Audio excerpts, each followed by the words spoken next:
প্রথমে আমরা যখন কৃষ্ণনগর থেকে রওনা দিই তখন কিন্তু কোনোভাবেই আমরা জানতে পারিনি যে আমাদের কনভয়কে আটকে দেওয়া হবে বা 144 ধারা জারি হয়েছে বা এরকম কোনো খবর। তেহট্ট থেকে 35 কিলোমিটার দূরে এবং কৃষ্ণনগর থেকে 5 কিলোমিটারের মধ্যে আমাদের কনভয়কে প্রথমে আটকায় পুলিশ এবং তাদেরকে নেমে যখন আমরা জিজ্ঞেস করি যে এখানে কোনো 144 ধারা আছেন কিনা, তারা কিন্তু বলেন এখানে কোনো 144 ধারা নেই।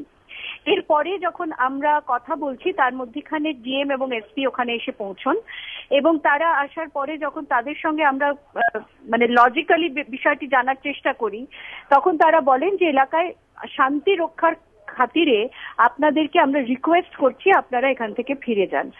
এমন কি ঘটনা ঘটলো পুলিশকে গুলি চালাতে হলে? ঘটনা ঘটার পরেই কেন 144 ধারা আপনারা জারি করলেন না? গতকাল রাত্রে পুলিশ গিয়ে বাড়ি বাড়িতে র্যানস্যাক করেছে, সেখানকার মহিলারা আমাদের খবর দিয়েছেন আপনারা আসুন। এবং আমি মনে করি একজন জনপ্রতিনিধি হিসেবে এলাকার শান্তি রক্ষার দায়িত্ব যেমন অ্যাডমিনিস্ট্রেশনের, এবং যেখানে অ্যাডমিনিস্ট্রেশন ফেল করে, যেখানে পুলিশ গুলি চালিয়ে একজন মানুষকে মেরে দেয়, তখন স্বভাবতই জনপ্রতিনিধির একটা দায়িত্ব বর্তায় সেখানে পৌঁছানোর। অর্ডারে কোথাও লেখা নেই যে কটার সময় থেকে কটার সময় অবধি 144 ধারা জারি থাকবে।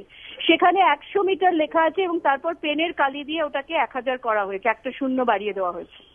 অর্থাৎ এটা খুব পরিষ্কার হয়ে গেল যে 1 কিলোমিটারের মধ্যে যদি 144 ধারা জারি থাকে, 35 কিলোমিটার দূরে আমাদের কনভয়কে আটকে দেওয়ার মানেটা খুব স্পষ্ট যে এটা উদ্দেশ্য প্রণোদিতভাবে শাসক দলের চাপে প্রশাসন করতে বাধ্য হলেন।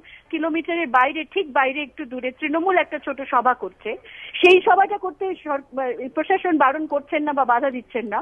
এইভাবে আইন শৃঙ্খলার অবনতি যারা করছেন তারাই আবার চেষ্টা করছেন সত্যিটা যাতে প্রকাশ না পায়।